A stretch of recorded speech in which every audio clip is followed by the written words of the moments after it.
बोलिए बांके बिहारी लाल की जय। गणः समवर्तकं नामं मेघानां चान्तकारिणाम्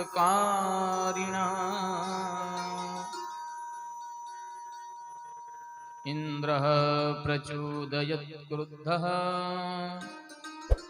वाक्यं चाहे समानाम्।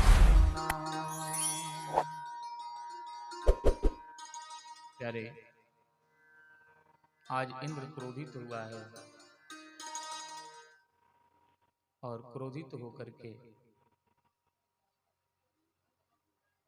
अपने गणों को, जो मेघमालाओं में सबसे खतरनाक जो मेघमाला है उसका नाम है संवर्तक। संवर्तक नाम की मेघमालाओं को भेजा कि वृंदावन में जाओ और वृंदावन में जाकर प्रलय मचा दो। इतनी बारिश करो कि सब उसी में दह जाएं, बह जाएं, सब समाप्त हो जाएं।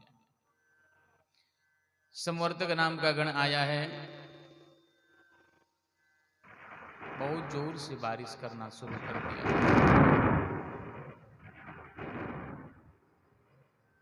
जब बारिश रहने लगी, सारे ब्रजवासी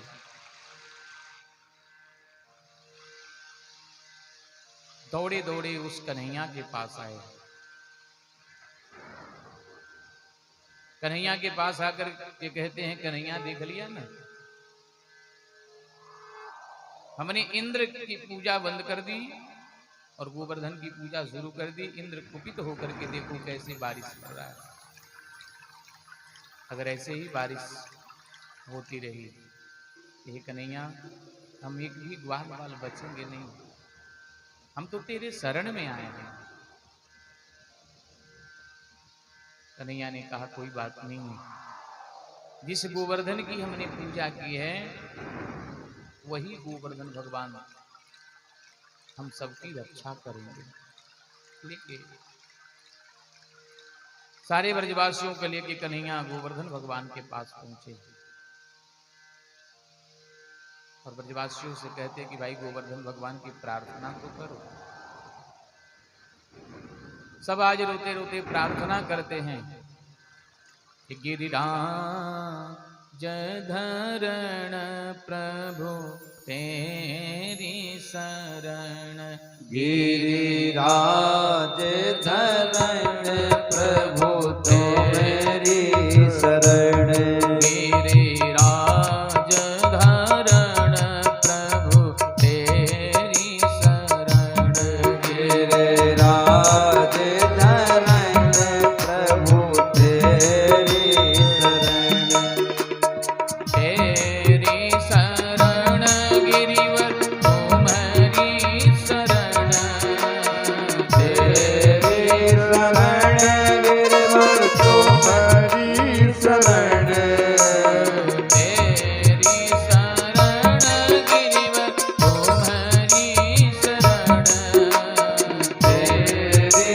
शरण प्रभु तुम्हारी शरण, राज धरण प्रभु तेरे शरण, गिरिराज धरण प्रभु तेरी शरण, गिरिराज धरण प्रभु तेरे शरण, गिरिराज धरण प्रभु तेरे शरण। जाकर गिरिराज भगवान से सारे ब्रजवासियों ने प्रार्थना करी। प्रार्थना की तो कन्हैया ने कहा, अरे ब्रजवासियों, गोवर्धन भगवान मेरे कानों में आके कह गए। क्या कह गए?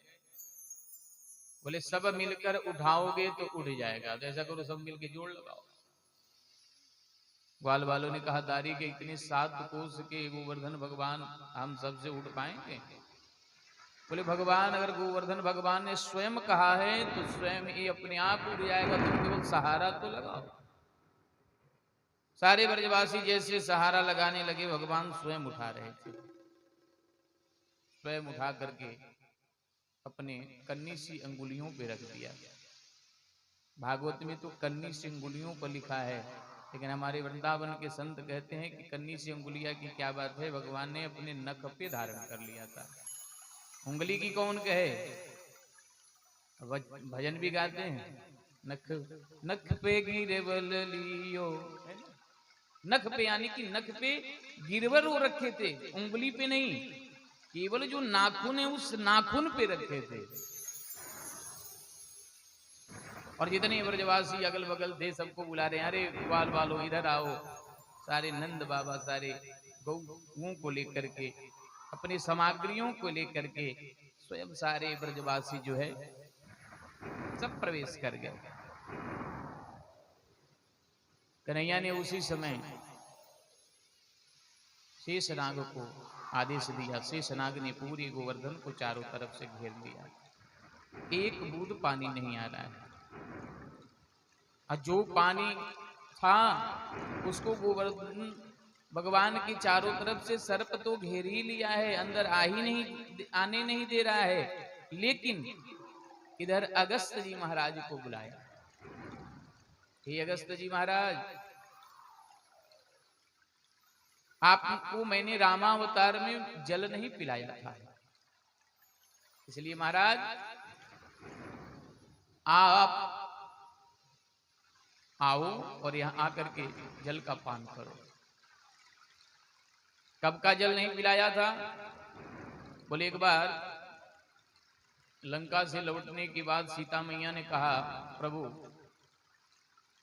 आपके इस अयोध्या में कोई दिव्यता के साथ बढ़िया खाने वाला ब्राह्मण नहीं मिलता है, ब्राह्मण नहीं मिल रहा है, तो ऐसा कर दे प्रभु कोई दिव्य ब्राह्मण को लाते मेरे यहाँ, जिसको खिलाने के बाद तृप्ति हो जाती है हमें, क्योंकि ऐसा ब्राह्मण आता है कि 2 पूड़ी 3 पूड़ी खाते ही मना कर दे रहा है। और हमारे मिथिला में देखो, मिथिला में कितनी ठाट है, मिथिला में जो गया होगा तो मिथिला वाले इतना खाते हैं कि आप उतना सोच नहीं पाओगे, इतना खाते हैं, बहुत सारा। आपको बता दें, ओ मिथिला में कम से कम आपको बता दें कि 4 घंटा तुमको भोजन करने में लगता है, पूरा उसी में सब काम कर लेते हैं, छोटा मोटा कोई काम हो तो उसी में कर लेते हैं। मिथिला में लोग अपनी बेटी का विवाह करते हैं, अगर दहेज के रूप में कुछ कम पैसा दे रहे हैं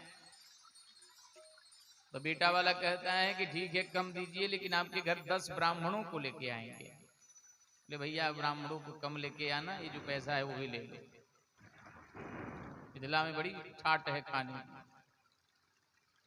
आपको बता दें वहां पे आपको हाथों से निकाल करके रसगुल्ले या रसमलाई जो भी हाथों से नहीं निकाला जाता है, बड़े बड़े वेलचा लगे हैं, वेलचा से ही निकाल के सब देते हैं, ऐसा है वहां की व्यवस्था, इतना ज्यादा खाते। अब कई लोग होते हैं कि जो खाने से भी परेशान हो जाते हैं, कोई ज्यादा खाए तो खाने से भी परेशान हो जाते हैं, भाई इतना खाता है। एक हमारे संत हुए, अभी तो बैकुंठवासी हो गए, राजेश्वरानंद जी, वो दिव्य सरल संत हैं।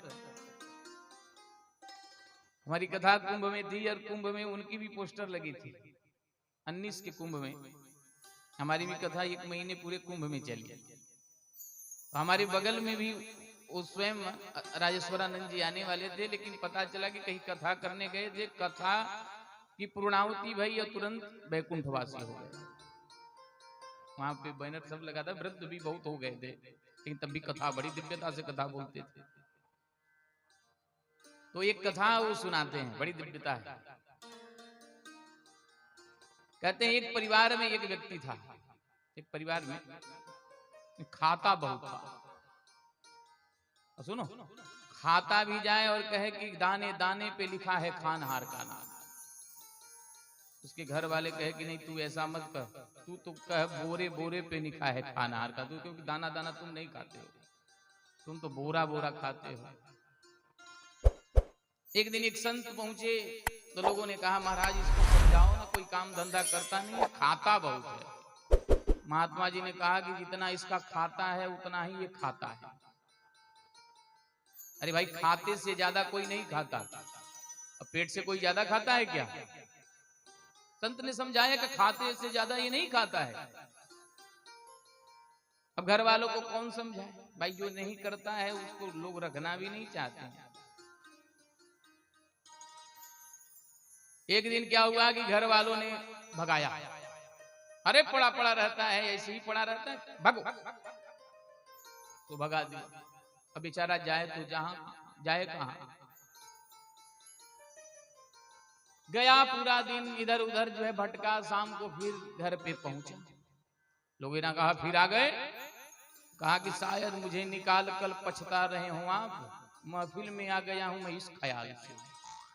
लोगों ने कहा कोई ख्याल नहीं करे, तुम तो जाओ, तुमको कोई तुम्हारा ख्याल नहीं कर रहा, जाओ।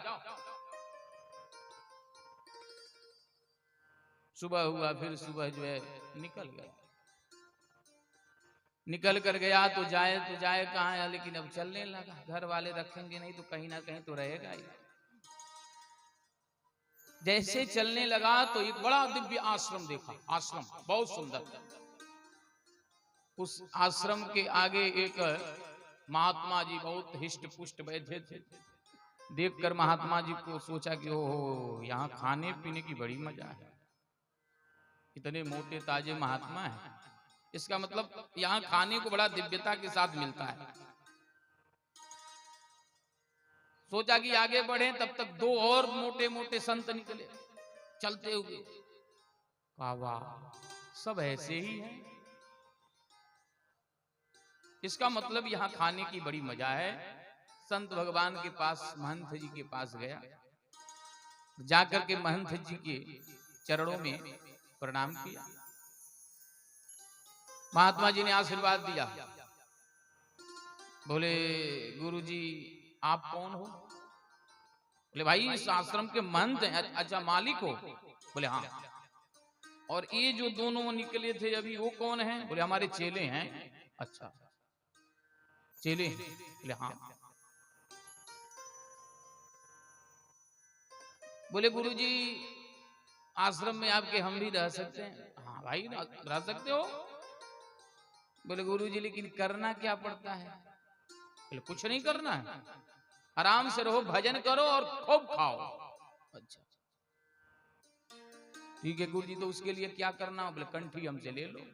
अच्छा तो कहा गुरुजी ऐसा करो तो हमें कंठी दे दो। तो अब गुरुजी ने क्या किया, महंत जी ने कंठी दे दी और कंठी दे करके कहा अब अंदर जाओ, आराम से भजन करो।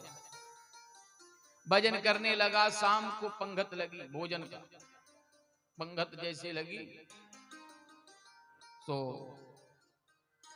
बैठा भोजन करने। बैठते बैठते गुरुजी से पूछा, गुरुजी एक बात पूछूं? बोले पूछो क्या बात? बोले गुरुजी आपके आश्रम में कितने पंगत चलती है? कितना पंगत? बोले वही 5-6 पंगत संख्या के हिसाब से सारी पंगत लगती है।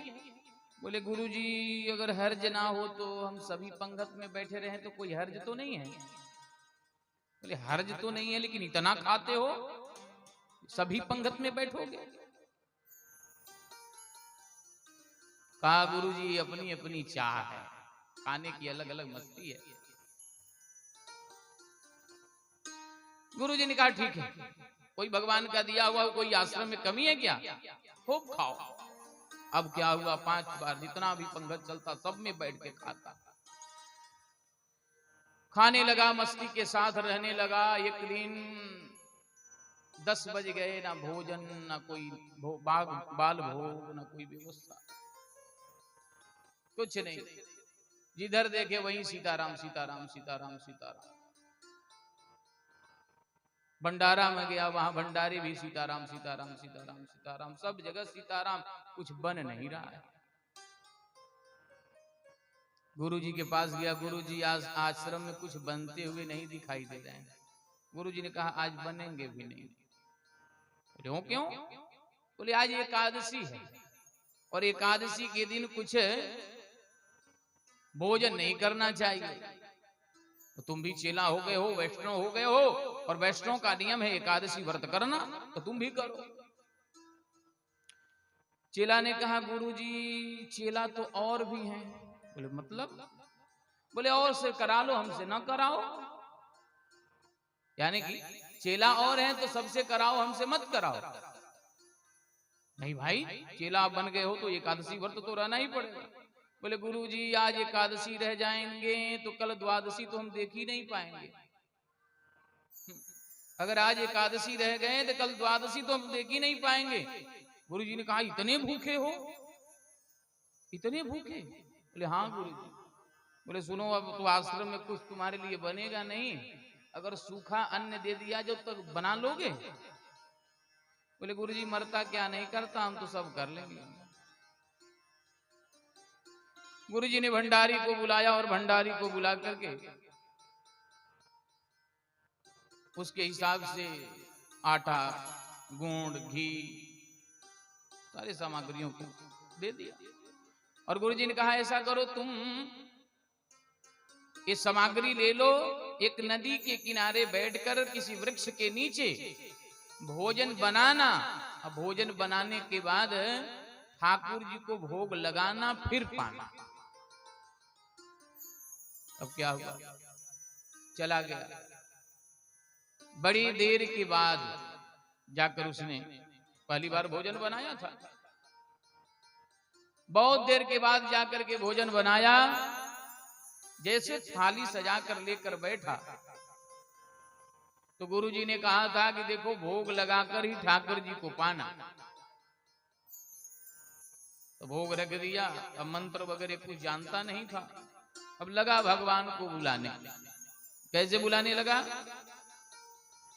भगवान को प्रेम पूर्वक बुला रहा है कि सीता राम आइए, प्रभु राम आइए, मेरे भोजन का भोग लगा जाइए। राजा राम आइए, सीता राम आइए, मेरे भोजन का भोग लगा जाइए। राजा राम आइए, प्रभु राम आइए, मेरे भोजन का भोग लगा जाइए। राजा राम आइए, सीता राम आइए, मेरे भोजन का भोग लगा जाइए। मेरे भोजन का भोग लगा जाइए। मेरे भोजन का भोग लगा जाइए। मेरे भोजन का भोग लगा जाइए। मेरे भोजन का भोग लगा जाइए। राजा राम आइए, प्रभु राम आइए, मेरे भोजन का भोग लगा जाइए। राजा राम आइए, प्रभु राम आइए, मेरे भोजन का भोग लगा जाइए। भगवान को बुला रहा था। भगवान उसी प्रकार भोजन कर लिए जैसे मंदिर में करते थे। जैसे मंदिर में करते थे उसी प्रकार भोजन कर लिया। अब ये भगत जानता था कि शायद भगवान आएंगे और भगवान आकर के फिर भोजन करेंगे। बुलाता बुलाता हार गया बुरा तरीके से। तब जाकर के कहा प्रभु आप ये सोच रहे हो कि मंदिर में बड़ा ठाट है, दिव्यता के साथ आरती होती है, आचमन अर्घा से तुम्हारा पूरा पाद प्रक्षालन किया जाता है, तो प्रभु इसके चक्कर में मत रहना, क्योंकि यहाँ कुछ होने वाला नहीं है। भगत कहता है आचमनी अर्घान आरती यहाँ यही मेहमानी। आचमनी अर्घान आरती यहाँ यही मेहमानी। आचमनी अर्घान आरती यहाँ यही मेहमानी। आचमनी आरती यहाँ यही मेहमानी। रूखी रोटी खाओ प्रेम से, रूखी रोटी खाओ प्रेम से, पियो नदी का पानी। राजा राम आइए, प्रभु राम आइए, मेरे भोजन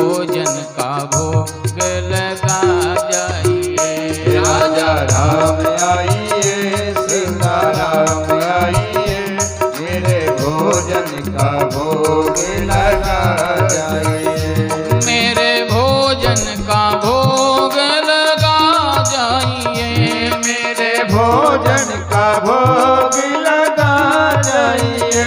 मेरे भोजन का भोग लगा जाइए। मेरे भोजन का भोग लगा जाइए। राजा राम हरि बोल। आइए, प्रभु राम आइए, मेरे भोजन का भोग लगा जाइए।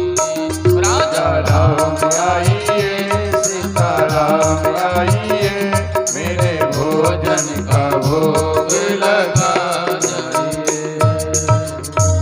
जब इतना कहा फिर भी प्रभु नहीं आए, अंत में कहता है कि प्रभु आज आप सोच रहे हो कि मंदिर में बड़ा ठाट है, तो जान बचाकर हम ही आए हैं, तो आपको वहां क्या मिलेगा? हे प्रभु, वहां तो कुछ नहीं है, वहां से सारी व्यवस्था लेके तो हम यहाँ भग के आए हैं, और आप उस चक्कर में होगे तो वहां कुछ मिलने वाला नहीं है। भूल करोगे यदि तज दोगे भोजन रूखे सूखे। भूल करोगे यदि तज दोगे भोजन रूखे सूखे। भूल करोगे यदि तज दोगे भोजन रूखे सूखे। भूल करोगे तज दोगे भोजन रूखे सूखे। एकादशी आज मंदिर में, एकादशी आज मंदिर में, बैठे रहोगे भूखे। राजा राम आइए, प्रभु राम आइए, हरि बोल। मेरे भोजन आइए का प्रभु। भोग लगा जाइए। राजा राम आइए, सीता राम आइए, मेरे भोजन का भोग लगा जाइए। मेरे भोजन का भोग लगा जाइए, मेरे भोजन का भोग लगा जाइए। जैसे भगत ने कहा कि बैठे रहोगे भूखे, इस बात पर भगवान प्रसन्न हो गए, और प्रसन्न होकर प्रकट हो गए। नीलांबुज श्याम मल को मुलांगम सीता समान पितवाम भागम। पांडव महासायक चारु चापम नमामि रामं रघुवंशनाथं। वाम भाम दिस जानकी। हुआ क्या प्यारे कि राम जी तो आए हैं, साथ में सीता मैया को भी लेके आ गए।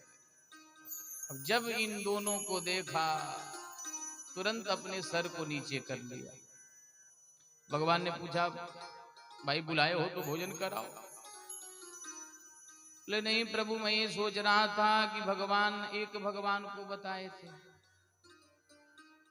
और मैं और आपका भोजन ही हम बनाए हैं, साथ में आप एक और लेके आ गए। तो प्रभु पूरी एकादशी तो नहीं, आधी एकादशी हमारी हो ही जाएगी। लेकिन प्रभु ये कौन है? बोले अरे भाई हमारी देवी जी हैं। अच्छा, लेकिन प्रभु आप देखने में इतने सुंदर लगते हो कि आपको प्रेम से पाओ। हाँ, कोई हर्ज नहीं है, प्रेम से खूब पाओ। भगवान और जानकी जी ने दिव्य से उसके प्रसाद जो भी बनाया था पाया। भगवान पाकर जब जाने लगे तो कहा प्रभु लेट बड़ा करते हो, हाँ थोड़ा जल्दी आ जाया करो, हमें भूख लगी रहती है। भगवान कहे नहीं नहीं अब ठीक है हम आ जाएंगे, तुम चिंता मत करो। फिर चला गया। बच्चों को थोड़ा पीछे करिए आप लोग, प्रतिदिन बैठते हैं आगे। बोलो बांके बिहारी लाल की जय।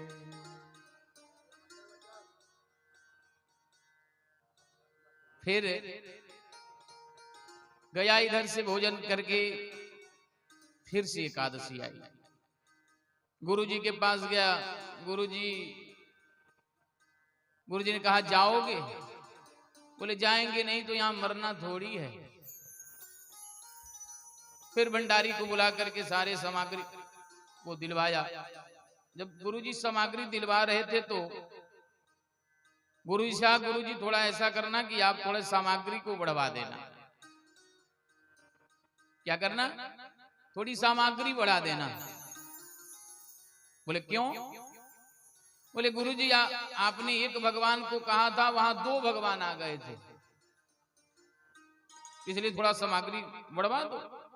गुरुजी ने समझा शायद इसको उसका पेट नहीं भरा होगा, इसकी सामग्री थोड़ी कम हो गई होगी। तो भंडारी से कहा ऐसा करो, इसको थोड़ा सा सामान इसको बढ़ा देना, थोड़ा थोड़ा करके। तो सारी सामग्री थोड़ी थोड़ी बढ़ा दी और बढ़ाने के बाद फिर लेकर गया है, फिर बनाया और बना करके भगवान को पुकारने लगा कि सीताराम आइए, प्रभु राम आइए, मेरे भोजन का भोग लगा जाइए। सीताराम आइए, प्रभु राम आइए, मेरे भोजन का भोग लगा जाइए। सीताराम आइए, प्रभु राम आइए, मेरे भोजन का भोग लगा जाइए। प्रभु राम आइए, सीताराम आइए, मेरे भोजन का भोग लगा जाइए। वाम भाग दिस जानकी, लखन दाहिनी ओर। अब प्रभु अकेले नहीं, साथ में प्रभु जी हैं, जानकी जी हैं और साथ में लक्ष्मण भैया भी आ गए। जब तीनों को देखा तो माथा पकड़ लिया। जैसे माथा पकड़ा तो भगवान ने पूछा क्या हुआ? बोले प्रभु पहले दिन मैंने आपके लिए भोजन बनाया था तो आप सीता मैया को लेके चले आए। आज हम तीनों के लिए भोजन बना है तो आज आप इनको लेके चले आए। प्रभु आज फिर से आधी एकादशी करनी ही पड़ेगी। लेकिन प्रभु एक बात पूछूं, ये कौन है? बोले हमारे भाई हैं लखन जी। अच्छा, तो ये सगे हैं कि लगे पगे हैं? कौन है? अरे भाई सगे भाई हैं कि ऐसे में? बोले नहीं नहीं भैया, हमारे सगे भराता जी हैं। अच्छा प्रभु ठीक है, तो पाओ। फिर पवाया और पवाने के बाद फिर वहां से अपना आसन उठाया है, आश्रम में आया, आश्रम में रहने लगा। फिर से एकादशी आई। गुरुजी के पास गया, गुरुजी से कहा गुरुजी आज और कुछ ज्यादा बढ़ा दो, सामग्री रोज घट जाती है। गुरुजी ने समझा कि भाई ये इतना खाता तो नहीं होगा, लग रहा है बेचता होगा। ये खाता इतना खा तो नहीं पाएगा, लेकिन ये बेचता होगा। गुरुजी ने 11 से राटा और उसी के हिसाब से घी, गुण, रामरस इत्यादि जो भी था सब दे दिया। लेके गया, पीछे से गुरुजी भी पीछे पीछे लग पड़े। गुरुजी भी पीछे से लग पड़े, कहे कि आज देखेंगे कि ये कहां बेचता है। लेकिन आज क्या हुआ, लेके गया और लेकर जाकर के वृक्ष के नीचे अपने सारे मोटरी को फेंक दिया, वहीं पे डाल दिया। गुरुजी पीछे से देख रहे थे, भाई ये बना तो नहीं रहा है, ये फेंक क्यों रहा है ऐसे गठरी के समान। जब गठरी को डाल दिया,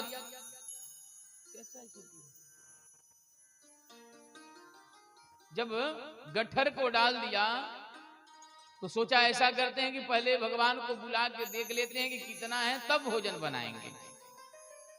और अभी बनाया ही नहीं था, कहा कि पहले देख लेते हैं कि कितने भगवान आ रहे हैं, फिर से बनाएंगे।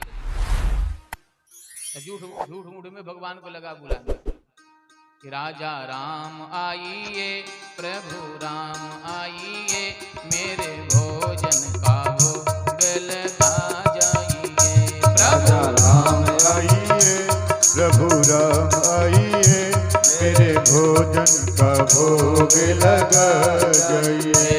सीता राम आइए, लखन राम आइए, मेरे भोजन का भोग लगा जाइए। सीता राम आइए, लखन राम आइए, मेरे भोजन का भोग लगा जाइए। मेरे भोजन का भोग लगा जाइए। मेरे भोजन का भोग लगा जाइए। मेरे भोजन का भोग लगा जाइए। मेरे भोजन का भोग लगा जाइए। लखन राम हरि बोल। आइए, सीता राम आइए, मेरे भोजन का भोग लगा जाइए। सीता राम आइए, राजा राम आइए, मेरे भोजन का भोग लगा जाइए। बैठे विपिन में भक्त ने कीन्ही प्रेम पुकार, तो क्षण में प्रगट भई दिव्य राम दरबार। अब क्या हुआ प्यारे, पूरा दरबार ही भगवान का प्रकट हो गया। अब जैसे इन लोगों को देखा, राम जी, सीता जी, लखन जी, भरत जी, शत्रुघ्न जी और साथ में हनुमान जी महाराज, जब इतने को देखा, भगवान ने कहा क्यों रे चेला, भोजन बनाए हो? बोले प्रभु भोजन आज नहीं बनाए। बोले क्यों? बिन बनाए ही बुला लिए? बोले प्रभु हम सोचे कि पहले देख लें कितने लोग हैं, लेकिन जब मैंने इतने जन को देखा तो अब हम बनाएंगे नहीं। अब ऐसा करो, बनाओ और खाओ, अब हम नहीं बनाएंगे। बोले क्यों, तूने बुलाया तो है ना? बोले प्रभु मैं नाटक पहले दिन से देख रहा हूं आपकी। बोले कौन सी नाटक? बोले प्रथम दिन भोजन हित मैं आसन जब लगाई, उधर भर सको न हम सन्मुख सिय जब आई। फिर विनीत आए भाई पर भाई, निहार रहूं आज मुँह परत दिखाए। तुम नहीं लजत सुबानी आपनी, अब केते समुझाए। नर नारी की कौन कहे, एक बानर हूँ संग लाए। भोजन मुझसे नहीं बनत बनाए, भोजन मुझसे नहीं बनत बनाए। भोजन मुझसे नहीं बनत बनाए, भोजन मुझसे नहीं बनत बनाए। हे प्रभु नर नारी की कौन कहे, आप एक साथ में बंदर भी लेके आ गए। भोजन मुंह से नहीं बनत बनाए। हे प्रभु अब आप भी बनाओ और आप ही खाओ। राम जी ने कहा जब भगत नाराज है तो अब बनाओ, क्या करो। आज भरत जी को भगवान ने आदेश दिया, हे भरत सारी व्यवस्था भोजन की करो। हनुमान जी स्वयं जो है अपने पूंछ से चौका दे रहे हैं। चौका दे करके भरत जी सारे सामग्रियों को जुटा रहे हैं। लखन जी महाराज लकड़ियों को बीन कर ला रहे हैं और सीता मैया भोजनालय में बैठी। अब जैसे सीता मैया भोजनालय में बैठी तो साधु संत और इकट्ठा होने लगे। अब जैसे इन सबको देखा माथा पीटने लगा कि भाई बनता तो कुछ छोड़ते तो खाते, अब तो और नहीं मिलने वाला है। तो इसने क्या किया, आंख बंद कर लिया भगवान ने कहा कि भाई भोजन बन रहा है तो आंख क्यों बंद किए हो? बोले भोजन तो बन रहा है लेकिन हम खाते हुए भी किसी को तो देख नहीं सकते। अब आप खाओगे हमें मिलेगा नहीं, तो खाते हुए भी तो नहीं देख सकते। अब बैठ के लगा रोने। गुरुजी छुप के देख रहे हैं ये क्या कर रहा है, रो क्यों रहा है? अरे भाई इसको भोजन बनाना चाहिए, पाना चाहिए, आज बैठ के रो क्यों रहा है? गुरुजी आए। गुरुजी ने पूछा चेला क्या हुआ? तो तुरंत दौड़ के उनके चरणों को पकड़ के लगा रोने। प्रभु आपने मेरे पीछे कितने भगवान लगा दिए, हमारा पेट स्वयं नहीं भरता है। बोले भगवान ये क्या बात कर रहा है तू, भोजन तो बनाओ पाओ, कहां है तेरे भगवान?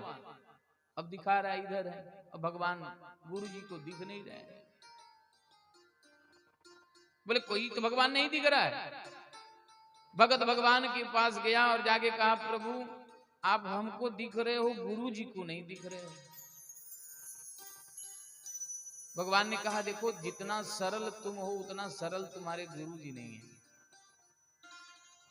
जितना सरल तुम हो उतना सरल तुम्हारे गुरुजी नहीं है। दौड़ा दौड़ा गया है और जाके गुरुजी से कहा गुरुजी भगवान कह रहे हैं कि जितना सरल तुम हो उतना सरल तुम्हारे गुरुजी नहीं है। जैसे गुरुजी ने सुना सरल की कौन कहे, ये तो पूरा तरल हो गए, लगे रोने। जय। जब रोने लगे तब जाकर भगवान दर्शन दिए। कहने का अभिप्राय है प्यारे, जब तक हमारे अंदर सरलता नहीं आएगी तो गुरु ही क्यों न हो, त्रिदंडी स्वामी ही क्यों न हो, बड़े महात्मा ही क्यों न हो, जब तक अंदर सरलता नहीं आएगी तब भगवान मिलने वाले नहीं है। सरल का मतलब ही होता है स से सीता जी, र से राम जी और ल से लखन जी। जो व्यक्ति सरल है उसके अंदर सीता राम और लखन जी बैठ जाते हैं। सरल का मतलब यही होता है। ये भी बहुत खाता था तो प्यारे वही सीता जी आज बात कर रही हैं कि कोई खाने वाला नहीं है। तो अगस्त जी महाराज को बुलाया है राम जी ने, और राम जी ने कहा कि बाबा बढ़िया से दिव्यता के साथ खाना।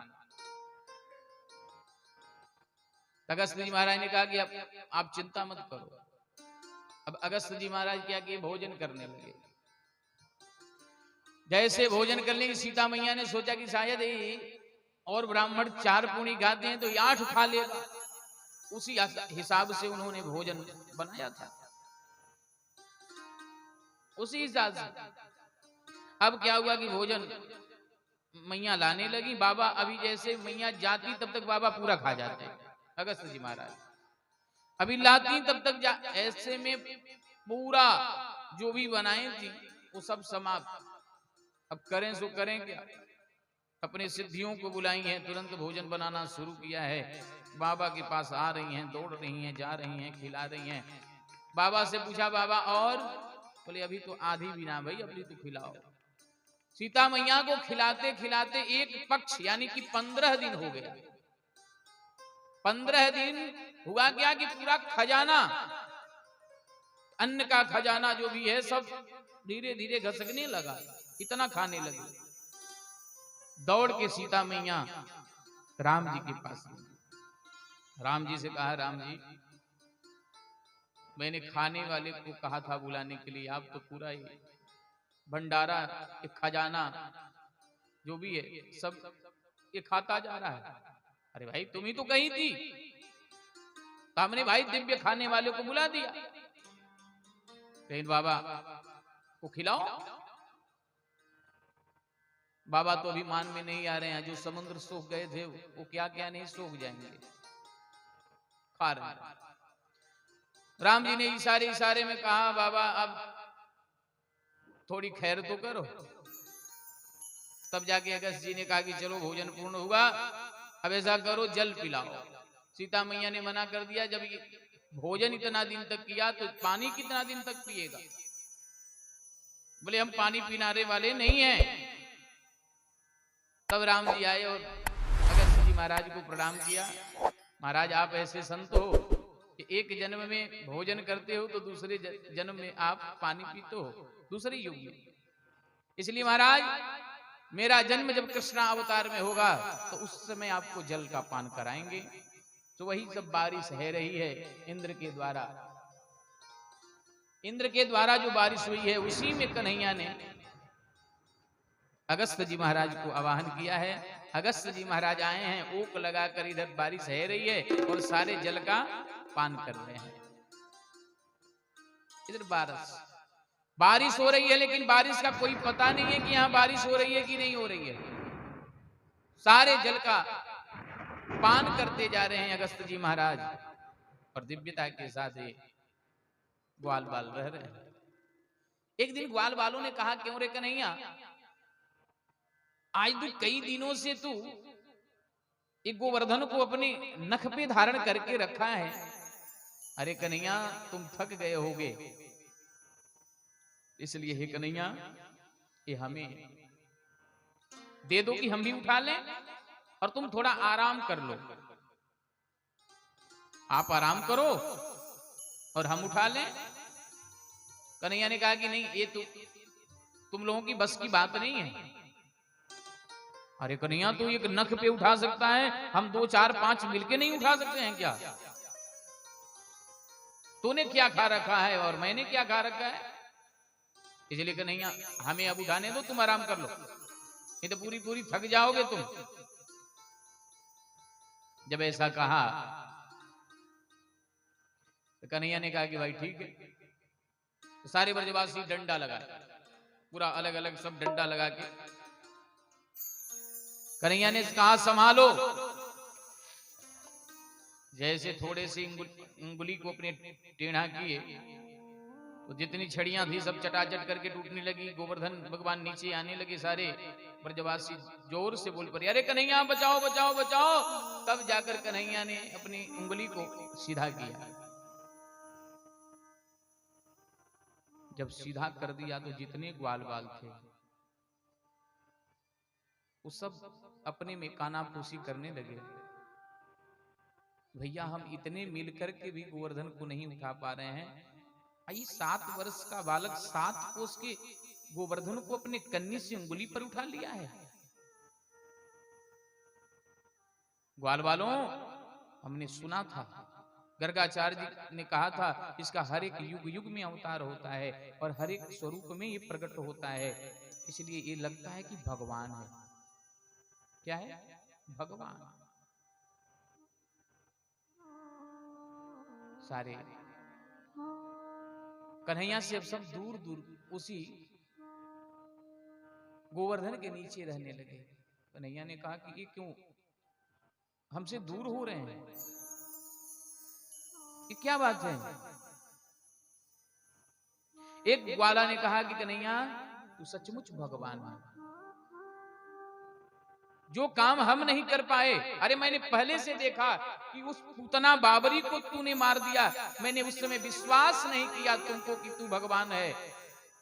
मैंने सोचा कि शायद पूतना तुझे लेके भाग रही होगी, कहीं ठोकर खा गई हो तो गिर गई तो मर गई। उस समय मैंने इस बात को लेकर के हम सब ग्वाल बाल शांत हो गए। सकटासुर को तूने जैसे मारा तो हमने भी सोचा कि ओहो कहीं हवा आई होगी तो उसी में बैलगाड़ी पलट गई होगी, और बैलगाड़ी पलट गई तो उसी में सकटासुर मर गया होगा। तृणावर्त आया तो मैंने यही सोचा। आघासुर बकासुर को तूने वध किया, धेनुकासुर का वध किया, मैंने अपने हृदय को वैसे ही दबा लिया। लेकिन कन्हैया आज तो तू सचमुच भगवान है। कन्हैया ने कहा बहुत भोले हो तुम लोग। तुम जानते हो क्या हुआ? भगवान जब मेरे कानों में कहे कि भाई इस गोवर्धन को उठाओ, तो उस समय भगवान ने एक मंत्र दिया और उस मंत्र का मैंने जप किया। जप करते ही तुम्हारे अंदर की जितनी शक्तियां हैं तो सारी शक्तियां मेरे अंदर आ गई। ये तुम्हीनों की शक्ति है जो मैं लेके उठाया हूं, मेरे पास शक्ति नहीं है। ग्वाल वालों ने कहा वो तो हम कह ही रहे हैं कि भाई हमारी शक्ति कैसे, हम कमजोर होते जा रहे हैं। अरे कन्हैया का छोरा, अरे नंदलाला का छोरा, अरे यशोदा का छोरा, पहले माखन चुराता था, अब धीरे धीरे हम सबन का बल को भी चुराने लगा। कन्हैया ने कहा उतना ही नहीं है, और सुनो कि कछु माखन के बल बढ़यो, कछु गोपन करी सहाय, श्री राधे जू के कृपा सो, मैंने गिरवर लियो एक ग्वाल वालों, तूने तो सहायता की ही, लेकिन कछु माखन के बल बढ़यो, जो मेरी मैया जो नित्य प्रतिदिन ताजो ताजो माखन जो निकारती थी, उसका मेरे पास बल है। और उतना ही नहीं, श्री राधे जू की कृपा से, मैं उस किशोरी जी की कृपा से मैंने गिरवर लियो उठाए। किसी प्रकार से कन्हैया अपनी भगवत्ता को छुपाए। 7 रात 7 दिन पर्यंत बारिश भई, पानी का बूंद नहीं है। इधर जो है समवर्तक नाम का जो गण है वो थक गया, इंद्र के पास गया। जब बारिश बंद हो गई तो कन्हैया ने सबको बाहर निकाल करके गोवर्धन को भी स्थापित कर दिया यथावत। वही गोवर्धन को जहां स्थापित किया कन्हैया ने, वो गोवर्धन आज भी ज्यों का त्यों है गोवर्धन में। प्यारे इधर इंद्र के पास वो गण गया है, बोला, इंद्र ने कहा क्या हुआ, सब दह गए बह गए? बोले महाराज कुछ नहीं हुआ, वहां तो धूल उड़ रही है, बारिश तो मैंने बड़ी जोर से की, जल पता नहीं कहां चला गया। आज इंद्र ने चिंतन किया, हो मैंने तो परम पिता परमेश्वर से बैर ठान लिए और उनको बहाने के लिए मैंने प्रलय रूपी इतनी बारिश करवाई। आज इंद्र ऐरावत हाथी पर चढ़कर आया और जब वृंदावन की जहां से सीमा प्रारंभ होती है वहीं ऐरावत नाम के हाथी से उतर पड़ा और पांव पांव चल करके आज भगवान के सन्मुख आया है। और सन्मुख आकर के 10वीं तिथि को आया था, इसलिए 10 श्लोकों में स्तुति करी। कहता है कि प्रभु कि विशोध सत्वम तब धाम शांतम, तपोमयं ध्वस्तरजस्तमस्तकं, मायामयोऽयं गुणसम्प्रवाहो, न विद्यते गृहणानुबंध। हे प्रभु, सत्व और रज तमो गुण से परे, हे परमात्मा, ये इंद्र आपके साथ इतना विरोध किया। हे प्रभु, आप तो जगत की माता हो, जगत के पिता हो, कि पिता गुरुस्त्वं जगतामधीशो, दुरत्ययः काल उत्पातदंड। हे प्रभु, मैं आपके दंड का अधिकारी हूं, क्योंकि मैं अपने पिता से, अपने प्रभु से, अपने जगदीश से इस प्रकार के उदंडता किया। इसलिए प्रभु जो उदंड है वो तो दंड का अधिकारी ही है, उदंड व्यक्ति को दंड देना ही चाहिए। इसलिए प्रभु हमें आप दंड दो, दंड दो। और हे प्रभु अगर दंड नहीं देना है तो क्षन्तु मर्हसि, हे प्रभु हमें क्षमा कर दो। इस प्रकार से स्तुति करी, स्तुति करने के बाद भगवान प्रसन्न हो गए। अब देखो कल आप सुने थे कि ब्रह्मा जी ने 40 श्लोकों में प्रार्थना करी तो भगवान प्रसन्न नहीं हुए, और भगवान की 4 परिक्रमा है तो 3 ही परिक्रमा करके ब्रह्मा जी भाग गए। लेकिन यहां इंद्र ने 10 ही श्लोक में प्रार्थना करी तो भगवान प्रसन्न हो गए। क्यों प्रसन्न हो गए? इसके पीछे कारण है। ये कारण है कि ब्रह्मा जी ग्वाल बालों को भगवान से दूर कर दिया था, बछड़ों को भगवान से दूर कर दिया था।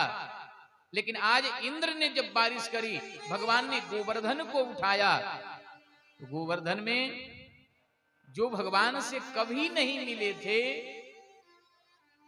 कभी उनके सन्मुख नहीं आए थे, आज गोवर्धन जब लीला कर रहे हैं, गोवर्धन को उठाया है तो सारे ग्वाल बाल गोपियां सब एकत्रित हो गए। इंद्र ने बारिश किया है तो एकत्रित कराया है, और इधर ब्रह्मा ने ग्वाल बालों से दूर रखा है। इसलिए इंद्र पर ज्यादा क्रोधित नहीं हुए। जब 10 श्लोकों में गान किया तो गान करते ही प्रसन्न हो गए, और प्रसन्न होकर के कहे हे इंद्र अब तुम स्वर्ग जाओ। इंद्र कहता है कि प्रभु आपके इस वृंदावन को देखने के बाद जाने की इच्छा नहीं है, आपके वृंदावन ही है ऐसा है। ऐसा लगता है कि इस वृंदावन के इस पहाड़ियों में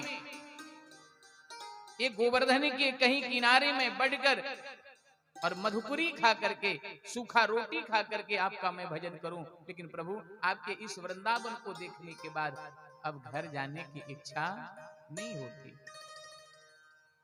कहते हैं कि लग रही आस करूं ब्रजवास, कलहटी वृंदावन की में। लग रही आस करूं ब्रजवास, कलहटी वृंदावन की में। इंद्र कहता है कि प्रभु इस वृंदावन को देखने के बाद इच्छा नहीं होती स्वर्ग में जाने की। भगवान ने अनुनय विनय किया, नहीं नहीं, अगर तुम स्वर्ग से आ जाओगे कि स्वर्ग की व्यवस्था कौन देखेगा। तब तुरंत इंद्र ने क्या किया, सुरभि नाम के गैया को लिया है, कामधेनु गैया को लिया, और उस समय भगवान का दिव्य अभिषेक किया।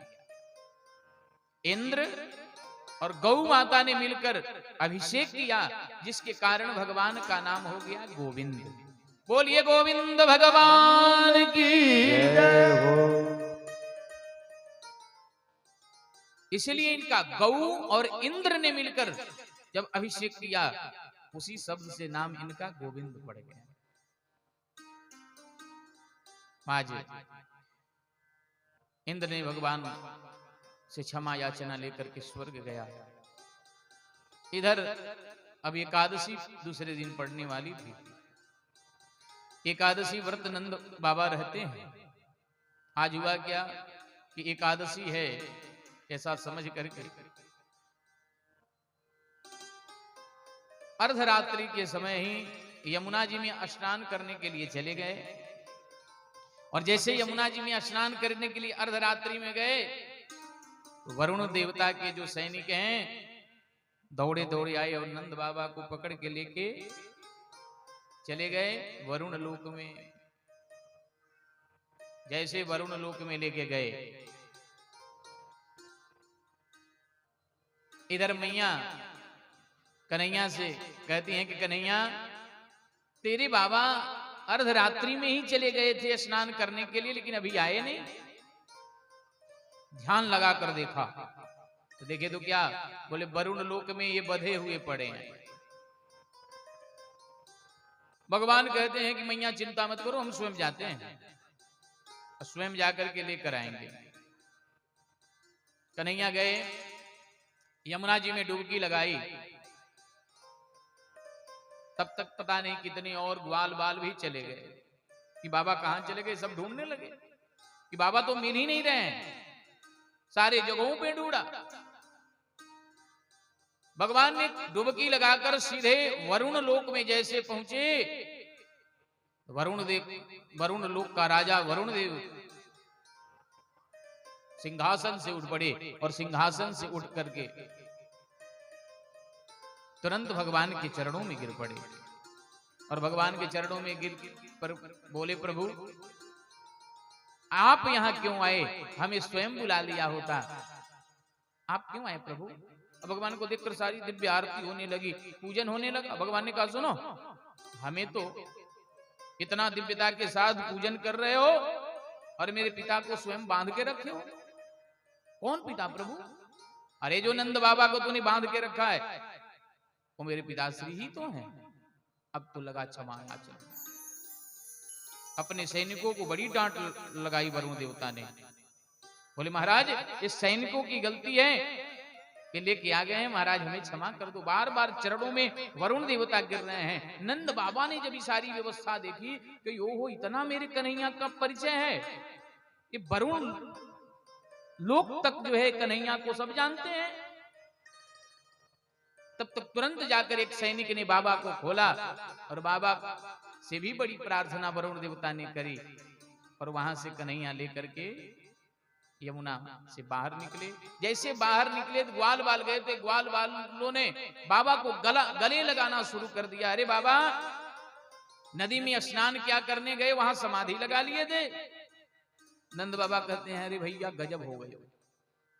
क्या भाई? बोले, मैं जब अर्धरात्रि में स्नान करने आया, सुबह वरुण देवता के सैनिक आ गए और मुझे पकड़ के लेकर गए, बांध कर डाल दिए। लेकिन गजब तो तब हुआ जब मेरा लाला पहुंचा।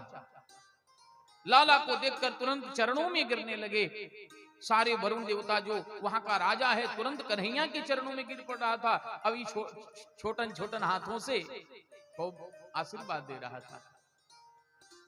मेरे कन्हैया का तुम जानते हो कहां तक परिचय है? ग्वाल बालों ने कहा कि बाबा एक बात पूछूं, एक कन्हैया सचमुच तुम्हारा लाला है? कन्हैया तुम्हारा सचमुच लाला है क्या? नंद बाबा ने कहा कि क्या बात कर रहे हो? अरे मैं भगवान का इतना पूजन करूं अपने लाला के लिए, इसीलिए भगवान ने स्वयं इसके ऊपर बड़ी कृपा कर दी है। ग्वाल वालों ने कहा कि कुछ ऐसा नहीं है, बहुत और ज्यादा कृपा न कर दें। लेकिन नंद बाबा मुझे तो ऐसा लगता है कि तेरा लाला जो है साधारण कोई नहीं है, साधारण बालक नहीं है, साक्षात भगवान है। नंद बाबा कहते हैं कि मुझे भ्रम में मत डालो, ये मेरा ही लाला है। क्या रे? आज एक दिन ग्वाल वालों ने कन्हैया को पकड़ लिया। बोले, कन्हैया एक बात पूछूं?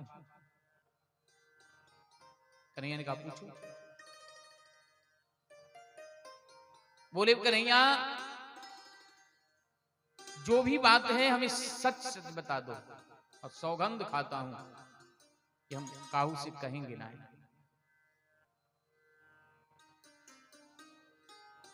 क्या तू सचमुच भगवान है? जब ग्वाल वालों ने पूछा कि क्या तुम सचमुच भगवान है,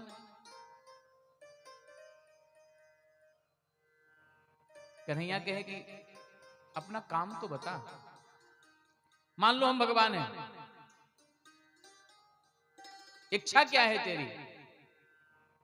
सारे ग्वाल वाल मिलके कहते हैं, कन्हैया एक ही इच्छा है कि अगर तू भगवान है तो तुम्हारा वैकुंठ कैसा है, क्या हमें दर्शन करा सकते हो? अगर तू भगवान है तो तुम्हारा वैकुंठ कैसा है, थोड़ा दर्शन करा दो, हम काहू से ना कहेंगे। सारे ग्वाल वाल। कन्हैया ने कहा, ठीक है, तो देखना चाहते हो? तो ऐसा करो, चलो ब्रह्म कुंड। वृंदावन जैसे आप जाएंगे तो रंगनाथ मंदिर के पीछे ब्रह्म कुंड है, जहां भगवान सारे ग्वाल वालों को लेकर डुबकी लगाए थे। सारे ग्वाल वालों को लेकर के ब्रह्म कुंड गए और कहते हैं अरे बैकुंठ देखना है तो सब इसी ब्रह्म कुंड में दमादम करके कूद जाओ। तो क्या हुआ, जैसे एक वचन सुने विश्वास करके उसी कुंड में सब ब्रह्म कुंड में ही कूद पड़े, और जैसे ब्रह्म कुंड में कूदे सीधे पहुंच गए ब्रह्म ओ भगवान के वैकुंठ में। जैसे भगवान के वैकुंठ में पहुंचे, वहां पे देखे तो सब 4 हाथ वाले, जितने मिल रहे हैं सब 4-4 हाथ वाले। जाकर एक पार्षदों से कहा कि अरे भैया राम राम। जैसे राम राम कहा तो उसने कहा मौनम आस्यताम, यानी कि मौन धारण करो, बोलो मत। यहां कोई आपस में बात नहीं करता है, बोलता नहीं है। बाल वालों ने कहा कि गजब है भाई, यहां कोई आपस में राम राम तक नहीं करता है। एक ग्वाल वाला ने कहा कि सुनो, राम राम की बात नहीं है, अलग अलग जगह की अलग अलग भाषाएं होती हैं, शायद मेरी भाषा इसको समझ में नहीं आ रही है। अरे भाई अलग अलग देश की अलग भाषा है, हम उसकी भाषा नहीं समझ पा रहे, वो मेरी भाषा नहीं समझ पा रहा है। भाषा की अलग अंतर है।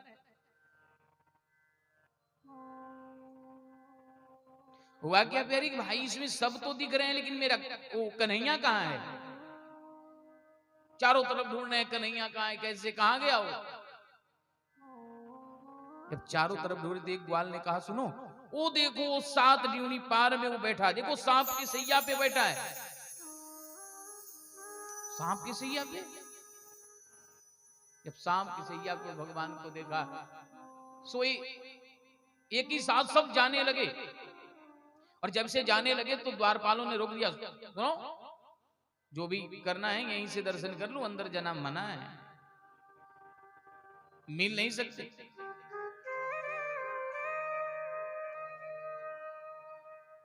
जब कहे नहीं मिल सकते, सारे ब्रजवासी उदास हो गए और मन में चिंतन किया, एक कन्हैया ये तेरो वैकुंठ तो देखने में बड़ा सुंदर है, लेकिन अपने वृंदावन के जैसा नहीं है। तेरे वैकुंठ तो सुंदर बहुत है, लेकिन अपने वृंदावन के जैसा ये तुम्हारा वैकुंठ नहीं है।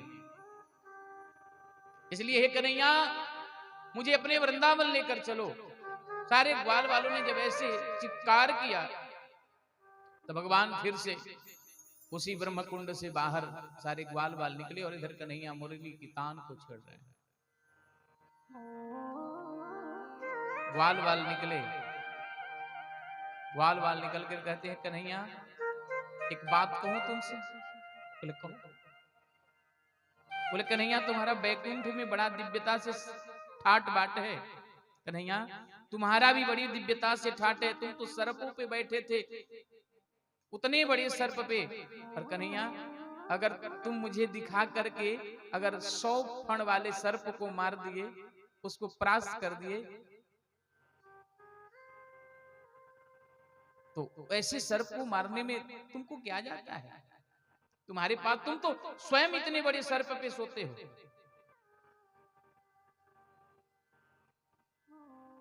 लेकिन कन्हैया तूने मुझे वैकुंठ दिखाकर बड़ा अच्छा किया, लेकिन हे कन्हैया आज के बाद हमें कभी वैकुंठ मत भेजना। आज के बाद वैकुंठ नहीं भेजना। क्यों? बोले कन्हैया तुम्हारे वैकुंठ में कोई राम राम तक नहीं करता है। अरे तुमसे मिलने के लिए जा रहे थे, तुम्हारे द्वारपालों ने रुक दिया, मिलने तक नहीं देता। और यहाँ वृंदावन की ठाट देखो, मेरे साथ कबड्डी भी खेल लेते हो, मेरे साथ धूल में इत्यादि लौट भी जाते हो और यहाँ साथ में बैठ के हम भोजन भी कर लेते हैं। लेकिन वहां तो ऐसी बात नहीं है। इसलिए कन्हैया बैकुंठ से भी सुंदर अगर कुछ है तो वो वृंदावन धाम है। सारे गोपी ग्वाल कहते हैं बोलिए वृंदावन धाम की जय। भगवान ने यहाँ पे अपने ग्वाल वालों को बैकुंठ का दर्शन कराया। इसके बाद सुखदेव भगवान ने रास प्रसंग को कहा है। बड़ी शांति से आप बैठे।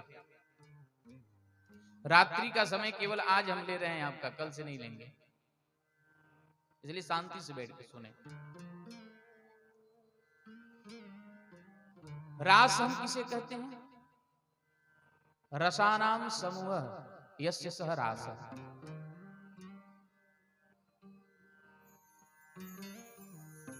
संपूर्ण रास, यह समझिए कि संपूर्ण रस, रसो वैसह, जहां संपूर्ण रस एकत्रित हो जाए उसी का नाम है रास। जिसके साथ भगवान रास करने वाले हैं वो कौन है? गोपी। आपको बता दें गोपी का मतलब क्या होता है? बोले गोभी ही इंद्रिय ही कृष्ण रसम पीवती इति गोपी। जो व्यक्ति अपनी प्रत्येक इंद्रियों से कृष्ण रस का पान करे उसका नाम है गोपी। अब आपको बता दें गोपी कोई स्त्री भाव नहीं है। क्या है? गोपी कोई स्त्री भाव नहीं है। गोपी आप भी हो सकते हो, गोपी मैं भी हो सकता हूं। जो कृष्ण के अलावा किसी को न भजे, अनन्या चिंतयोन्तो माम ये जना पर्युपासते। जो अनन्य भाव से कृष्ण का ही चिंतन करने, जिनका चलना, जिनका खाना, जिनका पीना, जिनका रोना, जिनका गाना कृष्णमय हो, उसका नाम है गोपी। गोपियां अगर कुछ भी करती हैं तो कृष्ण के लिए करती हैं, गाती हैं तो कृष्ण के लिए गाती हैं, हंसती हैं तो कृष्ण के लिए हंसती हैं। जिनका पूरा जीवन ही कृष्णमय हो उसका नाम है गोपी। ये गोपी बनकर कौन आया?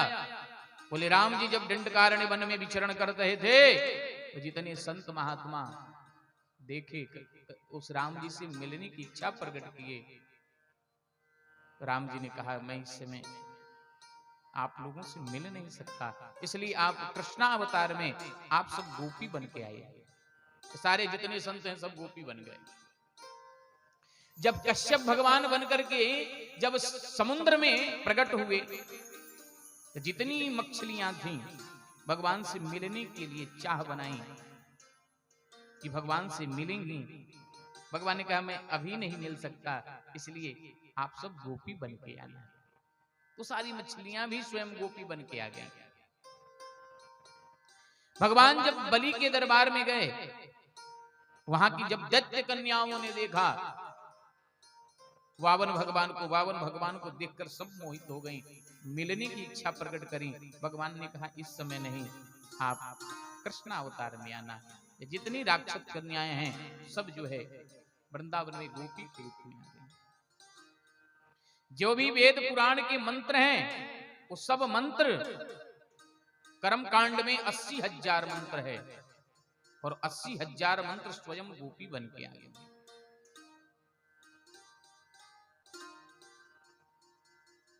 आज शरद पूर्णिमा की रात्रि है और शरद पूर्णिमा की रात्रि के दिन भगवान ने रास करने के लिए अपने वेणु का निनाद किया। जैसे वेणु का अपने वंशी का निनाद किया प्यारे, कि भगवान पिता रात्रि शरदो फुल्ल मल्लिका बिक्षरन्तु मनः चक्रे योग माया मुपाश्रित। शरद पूर्णिमा की रात्रि के दिन उन गोपियों के साथ रास करने के लिए भगवान प्रेरित हुए जिन गोपियों का चीरहरण किया था, सबका प्रवेश नहीं है, जिन गोपियों का चीरहरण किया था उसी से भगवान आज रास करने वाले हैं। चीरहरण का मतलब क्या होता है? बोले माया रूपी आवरण का हरण का ही मतलब चीरहरण है। भगवान ने कोई लहंगा फरिया नहीं चुराया था, उनकी माया रूपी पर्दा को हटाया था। जैसे मानो हम यहां बैठे हैं और आगे काला पर्दा लग जाए तो हम दिखेंगे नहीं, दिखेंगे। जब पर्दा हटेगा तब जाकर देखेंगे। उसी रूपी माया रूपी आवरण का भगवान ने हरण किया, क्योंकि जब तक माया लेकर जाएंगे तो माधव नहीं मिलेंगे। जब माया हट जाएगी तो माधव स्वयं प्रकट हो जाता है। क्योंकि माया माया सब कोई भजे, माधव भजे न को। जो कोई माधव भजे माया चेरी हो। माया का पर्दा उसी प्रकार, यहाँ उदाहरण देते हैं क्वतिदात धाना। जैसे धान का छिलका आप उतार दो, उदाहरण देते हैं भागवत जी का उदाहरण। धान का छिलका उतार दो, वो उगेगा? धान का छिलका उतर जाएगा, उसको आप खेत में डालोगे तो उगेगा? कभी नहीं उग सकता। अरे भाई क्यों नहीं उग रहा है? बोले छिलका उतर गया है। बोले ऐसा करो, छिलका उतर गया है तो फिर उसी छिलके को आप साड़ दो, गोद लेकर के उसी छिलके को साड़ लो। कुछ ना हो तो डोरे से बांध दो छिलका को, फिर बोओगे तो जमेगा, ये उगेगा? कभी नहीं उगेगा। क्यों? बोले एक बार जिसका छिलका उतर गया फिर उगने वाला नहीं है। उसी प्रकार गोपियों का आवरण का जो माया रूपी पर्दा है वो आज हट गया। फिर जब एक बार हट गया तो फिर अब चढ़ने वाली माया नहीं है। भगवान ने उसी को बुझाया। शरद पूर्णिमा की रात्रि बड़ी चमकीली रात्रि होती है। अभी शरद पूर्णिमा की रात्रि बीती है, तभी जो है एक कार्तिक महीना आया है। शरद पूर्णिमा इस बार तो सूर्य ग्रहण लग गया था, चंद्र ग्रहण लग गया था। तो शरद पूर्णिमा रात्रि के दिन व्यक्ति क्या करता है? खीर बनाता है और खीर बना करके अपने छतों पे रखता है। बोले उसी दिन जिस दिन भगवान ने रास किया था उसी दिन अमृत की बारिश हुई थी। उसी दिन भगवान ने शरद पूर्णिमा के रात्रि के दिन रास किया, गोपियों को बुलाना शुरू किया तो मुरली की आवाज के द्वारा। अब देखो मुरली भी कितना मनोहर है, सर्वभूत मनोहरम। कितनी मनोहर है कि जिसके भगवान चीर हरण किए थे उसी को ये बंसी की आवाज सुनाई भी दे रही है और किसी को नहीं सुनाई दी। भगवान ने अपने मुरली का निनाद शुरू किया।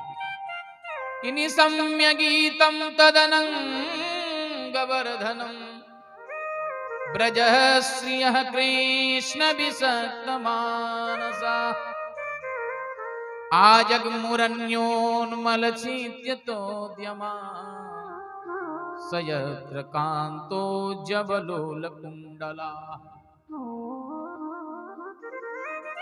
कहते हैं कि मुरली के धुन को जैसे बजाएं तो गोपियां अलग अलग अपने काम में व्यस्त थी। कहते हैं कि एक गोपी दुहंत्यो व्ययु कश्चित दोहम हित्वा सुमुत्सुका। एक गोपी तो दुहनी लेकर के गैया के दुग्ध को निकाल रही थी और भगवान ने क्या मुरली को बजा दिया। उस गोपी को सुनाई दिया तो मटका जिसमें दुग्ध निकाल रही थी उस सारे मटके को पटक पड़ी और जिस अवस्था में थी उसी अवस्था में भगवान से मिलने के लिए चल पड़ी। उसको ये भी ज्ञान नहीं है कि भाई हाथ पैर धो के चलें। क्यों? बोले प्रेम में आतुर है, ये दिखावटी प्रेम नहीं है गोपियों का। अरे भाई, कोई भी अपने प्रेमिका से मिलने के लिए जाता है तो अपने शरीर को बड़ा दिव्य सजाता है, या प्रेमी अपने प्रेमिका से मिलने के लिए जाती है तो पहले दिव्य श्रृंगार करती है। लेकिन यहां प्रेम देखती है, पैर में गोबर लगा है, जैसे थी वैसे दौड़ पड़ी। भगवत प्रेम है। भगवान वस्त्रों को नहीं देखते हैं, अपने स्वरूप को नहीं देखते हैं। क्या देखते हैं? इसका अंदर का जो मन है, इसका भाव सुंदर है कि नहीं सुंदर है, सुंदर है कि नहीं है। सुखदेव भगवान कहते हैं कि एक गोपी तो अपने बच्चे को दुग्ध पिला रही थी। दुनिया में सबसे प्यारा अगर कुछ होता है तो अपना बच्चा होता है। अपने बच्चे से प्यारा कुछ नहीं होता है संसार में। लेकिन जैसे मुरली की धुन को सुनी, अपने बच्चे को उठा के वहीं पे छोड़ दी और भगवान से मिलने के लिए चल पड़ी। कहते हैं कि एक गोपी तो वस्त्र धारण कर रही थी। वस्त्र, आधे वस्त्र को पहनी थी, आधा बाकी था। लेकिन जैसे मुरली की धुन सुनाई पड़ी, वो स्वयं भूल गई कि हमें और वस्त्र पहनने हैं कि नहीं पहने हैं, और उसी तरह दौड़ पड़ी कन्हैया से मिलने के लिए। सुखदेव भगवान कहते हैं, एक तो आज काश्य लोचने, वो देवी अपनी आंखों में काजल लगा रही थी। एक आंख में काजल लगाई थी, अभी एक बाकी था, और मुरली की धुन सुनाई पड़ी, बस एक आंख में लगाई ही दौड़ पड़ी। कन्हैया से मिलने जा रही है।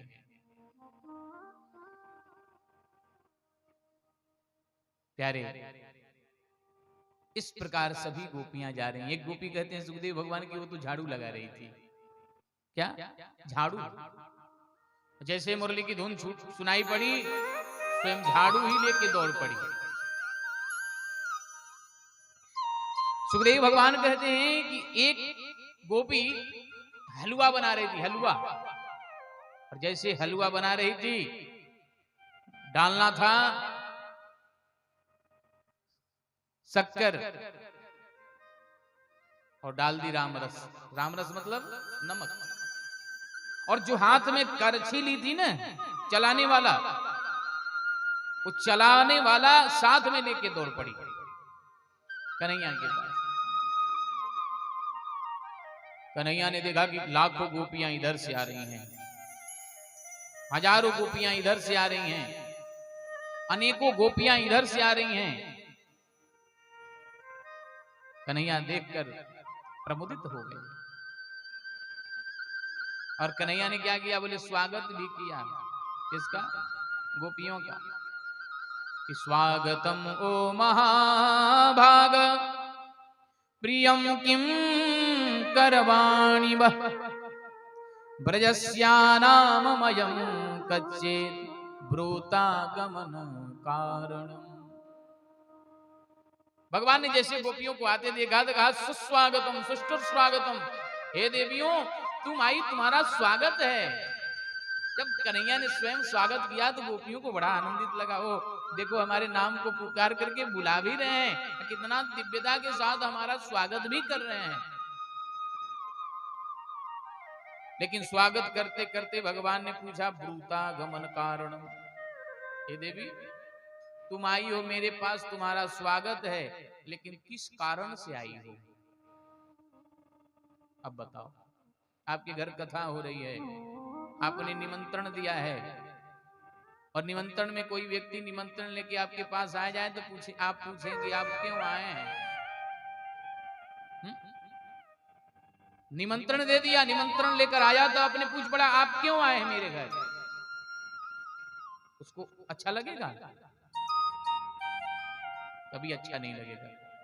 आज कन्हैया ने बुलाए बंसी बजाकर, बंसी बजाकर के जब गोपियां आई तो स्वागत भी किए, और स्वागत करके कहते हैं ब्रूतागमन कारण, किस कारण से आई हो?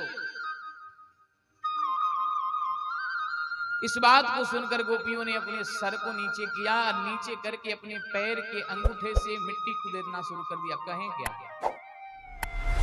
जब गोपियों ने कुछ बोला नहीं, भगवान कहते ओहो, आप इसलिए आई हैं कि आपने वन नहीं देखा है। तो दृष्ट्वा वनम कुसमितम राकेश करिरंजितम, हे देवियों जल्दी जल्दी वन को देख लो। ये चंद्रमा के द्वारा राकेश करिरंजितम, राकेश का मतलब चंद्रमा, राकेश चंद्रमा से सुशोभित इस वन को देख लो, कितनी चांदनी छट रही है। लेकिन इसका ध्यान देना, क्या ध्यान देना भैया, रजन्नेसा घोर रूपा घोर सत्वानि सेविता। अरे देवी ये वन बड़ा घनघोर है, सुनो इसमें सिंह जंतु भी रहते हैं, उनसे बच के रहना, नहीं तो नाश्ता कर जाएंगे। इसलिए देवी जल्दी जल्दी जल्दी करके सारा देख लो, और सारा देख करके वापस हो जाओ। एक गोपी कही कि कितना प्रवचन दे रहे हैं, मुरली बजाकर बुला लिया और इनके प्रवचन को सुनने के लिए आई हैं। जब गोपियां फिर भी नहीं गईं, तो भगवान ने कहा ओह लग रहा है आपके पतियों से झगड़ा हो गया है। सुनो, अगर पति कैसा भी हो उससे झगड़ा नहीं करना चाहिए और उससे उसका त्याग नहीं करना चाहिए। स्वयं कहते हैं कैसा पति हो, बोले दुस्सीलो दुर्भगो वृद्धो जड़ो रोग्य धनो पिबा पति स्त्रीभिर्नहातव्यो लोके भी सुरपातकी। अरे देवियों एक बार जिससे वरण हो गया, इस एक बार जिससे आपने विवाह कर लिया, उसका किसी काल में भी परित्याग नहीं करना चाहिए। ये स्त्री का धर्म होता है। और तुम क्या मेरी मुरली की सुनी और चली आई? अरे कैसाओ भी पति हो, दुस्सीलो कदाचित तो दुखी रहता हो, दुर्भाग्य हो यानी कि दुर्भाग्य से वो वृद्ध हो, कभी या जड़ हो या कोढ़ी हो, ऐसे भी पति का आपने अगर वरण किया है, किसी काल में उसको छोड़ना नहीं चाहिए। पति स्त्रीभिर्नहातव्यो, उस पति का कभी परित्याग नहीं करना चाहिए। और तुम दौड़ी दौड़ी मेरे पास चली आई, जाओ लौट जाओ, फिर भी नहीं गई। तो भगवान ने एक बड़ा सुंदर दृष्टांत सुनाया। बोले देवी एक वो पति थी, उसका पति लकड़हारा था,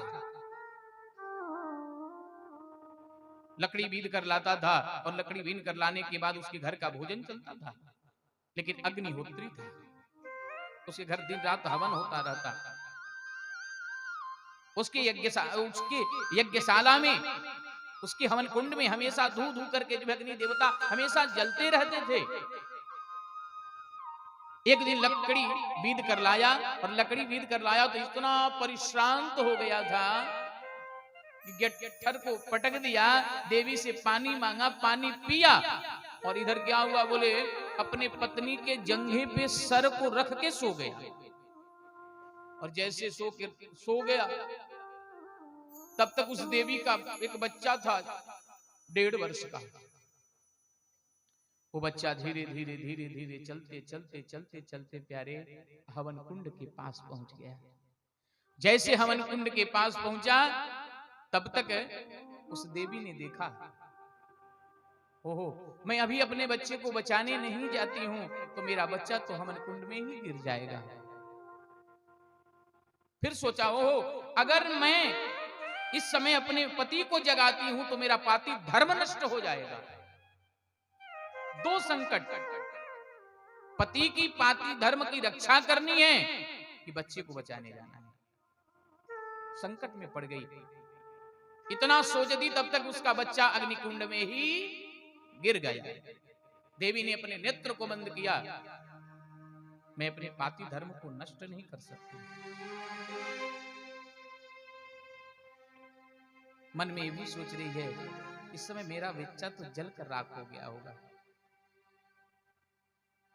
जलकर राख हो गया होगा। कुछ समय के बाद जब उसके पति उठे, दौड़कर वो देवी जो अग्निकुंड के पास गई, अग्निकुंड के पास गई तो क्या देखा, पाति धर्म के प्रभाव से अग्नि देवता में सामर्थ्य नहीं था कि उस बालक को जला सके।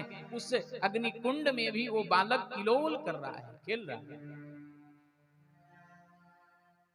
और ऐसे देवियों, तूने अपने पतियों को जोड़कर मेरे पास चली आई, लौट जाओ। देवियां कहती हैं, अब देवियों ने बोला, प्रभु हम अपने घर जाके करेंगे क्या? बोले क्या हुआ? बोले मयिवं विभोरति भवान गदितुं नृशंसं संत्यज सर्व विषयान् तव पादमूलम् भक्ता भजस्व दुर्ग्रह मां त्यजास्मा देवो यथादि पुरुषो भजते मुमुक्षुम्। हे प्रभु, आपने मन को तो अपने पास रखा है। पादम पदौ न चलतस्तव पादमूलम, ये मेरे पैर जाने के लिए राजी नहीं होते और आप बार बार कह रहे हैं चली जाओ, भग जाओ। हे प्रभु, मन तो आपके पास है, केवल शरीर लेकर जाएंगे तो करवाम किंबा, क्या करेंगे? क्योंकि मन तो आपके पास है। और प्रभु, जैसे आपने हमें दृष्टांत दिया, ऐसे दृष्टांत हमें भी आते हैं। हाँ देवी कृष्णा, बोले प्रभु, एक पति था और एक पत्नी थी।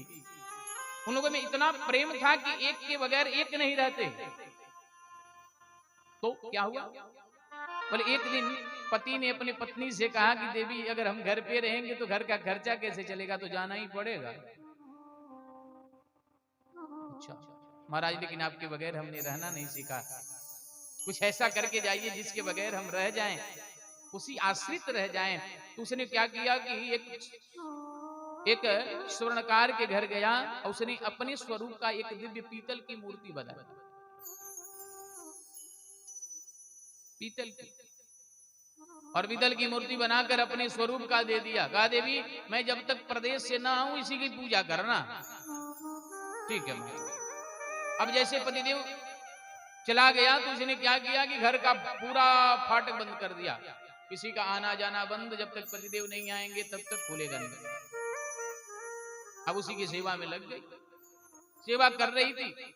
अचानक कुछ समय के बाद उसका पति आया और उसी समय ये मूर्ति की सेवा कर रही थी। वो बार बार पतिदेव बाहर से खटखटा रहा है, खोलो। और ये देवी सोच रही है पता नहीं कौन है। अगर मैं मूर्ति की पूजा कर रही हूं, अपने पति की पूजा कर रही हूं, अगर जाती हूं तो मेरा पाति धर्म नष्ट हो जाएगा।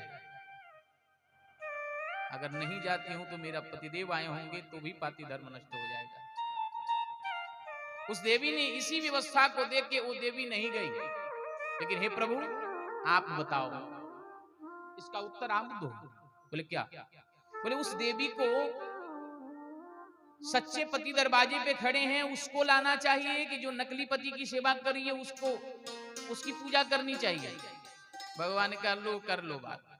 अरे भाई, जब सच्चे पति आ गए हैं तो नकली पति की सेवा करने की क्या हो सकता है? उसको तो स्वागत करना चाहिए उस पति की। गोपियों ने कहा, प्रभु आपने अपने ही मुख से बड़ा ही सुंदर उत्तर दे दिया।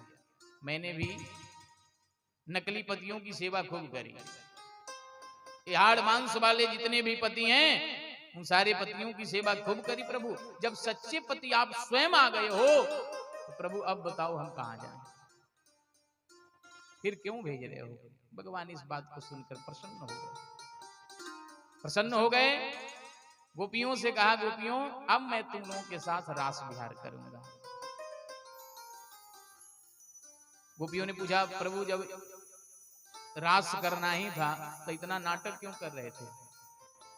भगवान कहते हैं कि मैं जब अपने पास भक्तों को बुलाता हूं तो पहले ठोक पीट कर देखता हूं कि भाई ये कच्चा है कि पक्का है।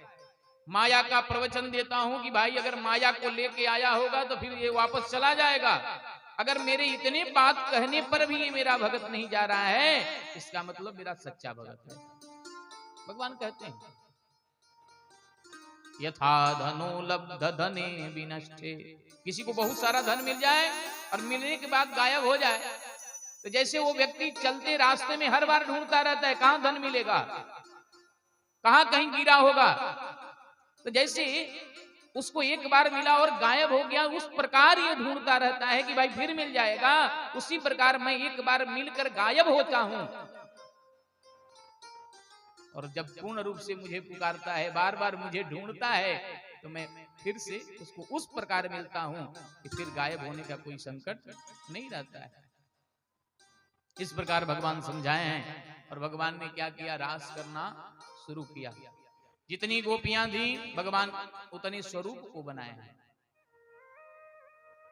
दो दो गोपी बीच बीच माधव, और दिव्यता के साथ आलिंगन कर रहे हैं। सारी गोपियां भगवान के साथ नृत्य कर रही हैं कि राधा नाचे कृष्णा नाचे, नाचे गोपी जन, मन में रोबन गयो सखी रे पावन वृंदावन। राधा नाचे कृष्ण नाचे, नाचे गोपी जन, मन में रोबन गयो सखी रे पावन वृंदावन। राधा नाचे कृष्णा नाचे, नाचे गोपी जन, राधा नाचे कृष्णा नाचे, नाचे गोपी जन, मन में रोबन गयो सखी रे पावन वृंदावन। मन में रोबन गयो सखी रे पावन वृंदावन।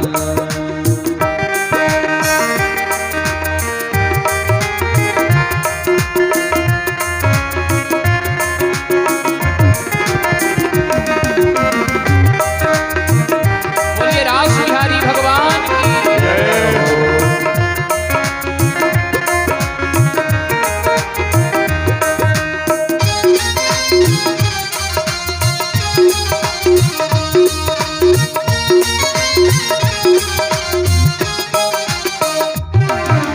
रास रचो है, रास रचो है, रास रचो है, रास रचो है, यमुना किनारे सखी रास रचो है।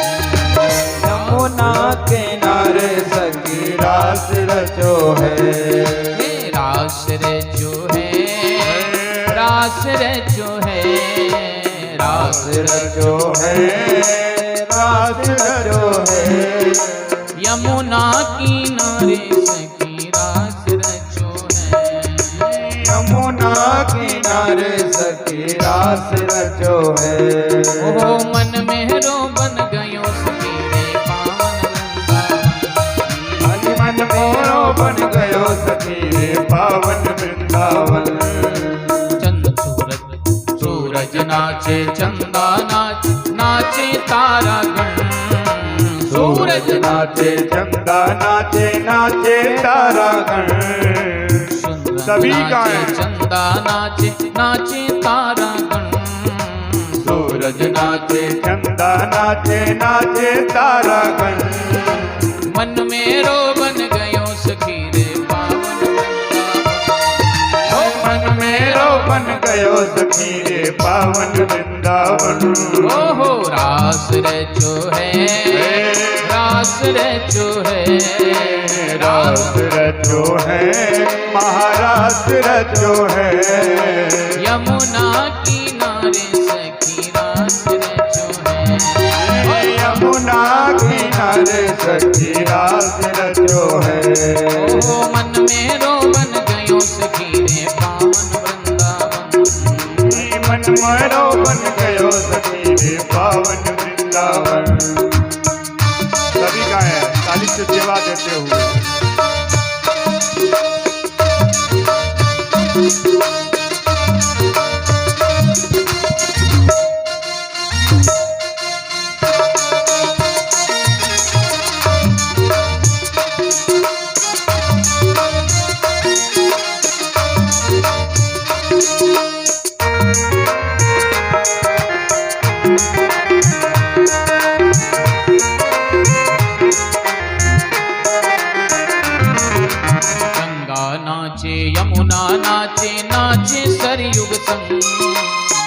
नाचे यमुना नाचे नाचे सरयू संग गंगा नाचे यमुना नाचे सरयुग संग गंगा नाचे यमुना नाचे नाचे सरयू संग मन मेरो बन गयो सखी रे पावन वृंदावन मन मेरो बन गयो सखी रे पावन वृंदावन प्यारे रास रचो है रास रचो है रास रचो है महारास रचो है यमुना किनारे सखी रास रचो है यमुना किनारे सखी रास रचो है ओ मन मेरो बन गयो सखी रे पावन वृंदावन आज मन मेरो बन गयो सखी रे पावन वृंदावन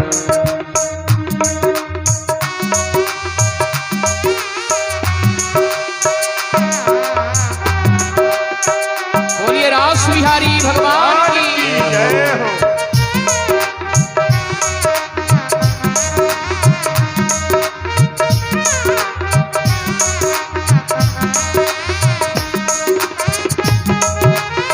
बलिहारी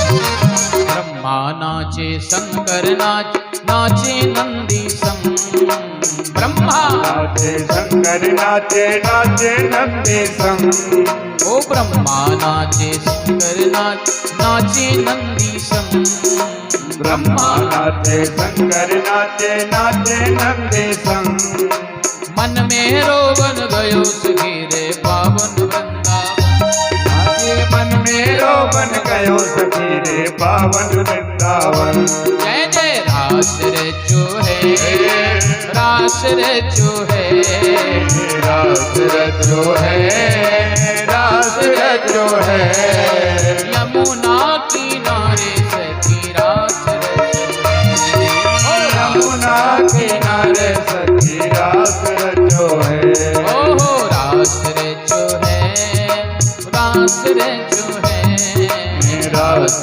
रचो है रास रचो है यमुना किनारे सखी रास रचो है ओ यमुना किनारे सखी रास रचो है ओ यमुना किनारे सखी रास रचो है ओ यमुना किनारे सखी रास रचो